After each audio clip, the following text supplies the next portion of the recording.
नमस्कार, आप देख रहे हैं खबरनामा भारत। हम मुज़फ़्फ़रपुर महानगर 94 में हैं और सावन कुमार जी से हम बातचीत कर रहे हैं कि बिहार में ऐसी क्या स्थिति आ गई जो सावन जी 28 इयर्स के होके और इलेक्शन में कूद पड़े हैं, और क्या-क्या कमी आ गई मुज़फ़्फ़रपुर में जी इस बार चुनाव लड़ रहे हैं।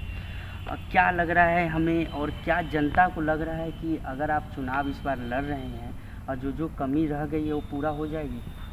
जो कमी मत बोलिए, कमी ही कमी है। चारों तरफ पूरा एकदम कमी का माहौल बना हुआ है और माहौल धरातल पे दिख भी रहा है। आप इधर से भगवानपुर टूवर्ड्स भगवानपुर चौक टूवर्ड्स चले जाइए आप मोती झील की तरफ, तो सड़कें टूटी हुई है, गाड़ियाँ आपकी हिचकोले खाती हैं। और मोती झील, कल्याणी, सरियागंज टावर, ठीक है, ये जो इलाका है मुजफ्फरपुर शहर का, ये सब आपका मुजफ्फरपुर शहर का जो इलाका है ये हार्ट ऑफ सिटी है, ठीक है। और हार्ट ऑफ सिटी की स्थिति जब इतनी ख़राब है तो ग्रामीण इलाके की स्थिति क्या होगी ये आप कल्पना कर सकते हैं, ठीक है। तो कमी ही कमी है चारों तरफ। अपराध का ग्राफ उसी तरीके से बढ़ा हुआ है, नालियाँ जाम पड़ी हुई हैं, कोई पूछने वाला नहीं है। और यहाँ निगम का जो भी काम चलता है और नालियाँ साफ़ होती है वो सुबह के टाइम में होता है। एक बात सावन जी, ये भी पूछना है कि इस बार कोरोना वायरस में एक चीज़ हमने देखा, मैंने भी कवर कर रहा था ख़ास तौर पे, मुखिया जी जितने सारे लोग हैं, मुखिया कैंडिडेट थे जीते हुए, उन लोगों का तो बल्ले बल्ले हम मानते हैं। हम तो देखे ही, मुखिया जी लोग के लिए स्पेशल कुछ फंड आया था, पंचायत में डिस्ट्रीब्यूट करना था, तो एक छोटा सा लाइफ बॉय शायद बटा है। और बाकी का तो सारा पैसा कहाँ गया राम जाने। ये मुजफ्फरपुर में एजुकेशन और शिक्षा हो या बेरोजगारी की समस्या हो या महिला के ऊपर, अगर आप कैंडिडेट जीत कर चुन कर आते हैं तो ये सारी समस्या दूर हो जाएगी। सर्वप्रथम तो हम रोजगार पे काम करेंगे। सर्वप्रथम हमारे यहाँ क्या है ना कि हमारे युवाओं को भटका दिया गया है, ठीक है। हमारे युवा कुछ खास कलर के गमछा बांध करके 100 रुपया उनको दे दिया जाता है, हाँ, बेचारों को भटकाया जा रहा है। तो वो जो हमारे भाई उनको भटकने नहीं दे सकते, ठीक है। एक और बात है, बिहार में इस बार चुनाव हो रहे हैं और इस बार महागठबंधन का चुनाव होने वाला है। क्या हम मान के चलते हैं? सरकार बना रहे हैं। सरकार बन जाती है तो किस पे काम होने वाला है? ये तो प्रदेश नेतृत्व या जो सरकार बनाने वाले हैं, जो भी चेहरे हैं वो समझें, लेकिन मैं तो काम करूँगा महिलाओं के लिए, रोजगार पे काम करूँगा।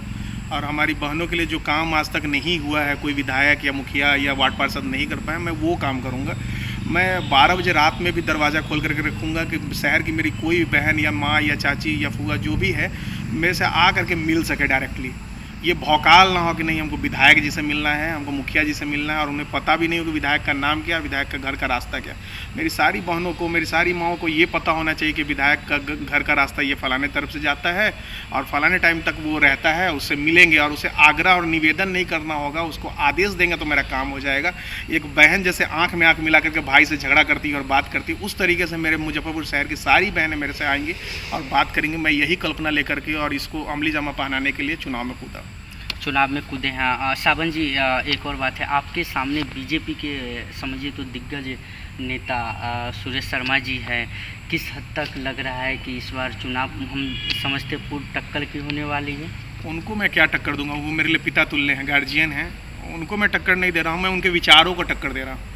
मैं उनको क्या टक्कर दूंगा, वो हमारे लिए सम्मानित है। हमारे संस्कारों में ये नहीं है कि हम अपने पिता तुल्य किसी व्यक्ति को टक्कर दें, हम बस उनके विचारों को टक्कर दे रहे हैं। और क्योंकि मेरी लड़ाई सिर्फ उनसे नहीं है, उनके विचारों से नहीं है, मेरी लड़ाई 25 सालों से है। जो 25 सालों से विकास मुजफ्फरपुर शहर का नहीं हुआ है, मेरी लड़ाई उन सभी लोगों के विचारों से है जो आज तक विकास के नाम पे सिर्फ और सिर्फ पोंगापंथी करते रहे हैं, अपना चेन ब्रासलेट सरकारी खर्चे से बनवा करके पहनते रहे हैं। वो सब चीज़ मैं बंद करूंगा। मैं उनके विचारों से लड़ रहा हूँ, मेरी लड़ाई किसी खास व्यक्ति से नहीं। एक और बात है, आजकल एक ट्रेंडिंग चल रहा है, युवा की सरकार होनी चाहिए। आप भी युवा है तो हम मानते हैं कि इस बार युवा का मुजफ्फरपुर होने वाला है। बिल्कुल, ये शहर अभी युवा है और युवाओं का ये शहर है। और हमारे नगर पिता परम आदरणीय स्वर्गीय रघुनाथ पांडे जी के बाद कोई काम नहीं हुआ इस शहर में, तो लोग इससे भी जोड़ करके देखते हैं। क्योंकि मेरा नाम सावन पांडे है और मैं भी बहुत स्ट्रगल करके यहाँ तक आया हूँ, ठीक है। और जैसे स्वर्गीय रघुनाथ पांडे जी स्ट्रगल किए थे, हाँ, कुछ उसी तरीके से मैं भी स्ट्रगल करके आया हूँ। मैं तो जनरेटर चलाता था, चाय पहुँचाता था, ठीक है। आज चाय वालों की बात होती है तो मैं सच में चाय पहुंचाता था, जनरेटर चलाता था, जूठा बर्तन मांजता था। वहाँ से चल करके मैं यहाँ तक का सफ़र तय किया हूँ। मेरी शिक्षा दीक्षा डबल MBA है, लॉ है, बिहार यूनिवर्सिटी से मैंने लॉ करा है। तो ये सारा कुछ है, तो जाहिर सी बात है कि मैं विचार से तो युवा हूँ ही और शारीरिक रूप से भी युवा हूँ। तो जाहिर सी बात है कि अगर मैं विधायक बनता हूँ तो सरकार तो युवाओं की होगी। शिक्षा इतनी है तो बिहार विधानसभा, मुजफ्फरपुर विधानसभा में 11 सीट है, तो मान के चलते हैं कि अभी शिक्षा सबसे ज़्यादा आप ही की है। लगभग ऐसा लगता है, क्योंकि सबसे ज़्यादा डबल मास्टर डिग्री अभी किन्हीं के पास तो नहीं है, नहीं दिख रहा है। कोई आ जाए तो ये बात अलग होगी, लेकिन अभी तक तो नहीं दिख रहा है मुझे। ठीक है, मतलब शिक्षकों का जो होना चाहिए, शिक्षित आदमी का सरकार इस बार बनेगी। बिल्कुल, विज़न क्लियर होना चाहिए। मेरा विज़न खुद में क्लियर है, ठीक है, और मुझे अपने आप पे खुद भरोसा है कि मैं इस शहर का विधायक इस बार बनने जा रहा हूँ। इस शहर के विधायक बनने जा रहे हैं। लास्ट सवाल आपसे, हाई कमांड कांग्रेस पार्टी से बातचीत चल रही है?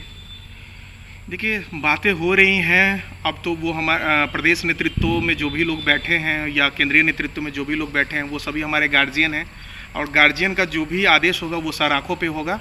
अगर वो लोग आदेश करेंगे कि तुम लड़ो, चुनाव लड़ो, मैं तुम्हारे साथ हूँ, तो मैं बिल्कुल चुनाव लड़ूंगा और मजबूती के साथ लड़ूंगा। और ये सीट जीत करके मैं युवाओं की सरकार बनवाऊंगा, बूढ़ी बहनों का सरकार बनवाऊंगा, माओं की सरकार बनवाऊंगा, गरीबों की सरकार बनेगी। यहाँ कोई मतलब ये नहीं होगा कि किसी पे कोई अत्याचार होगा मेरे रहते या अपराध बढ़ जाएगा। ये सब ऐसा कुछ नहीं होने दूंगा मैं।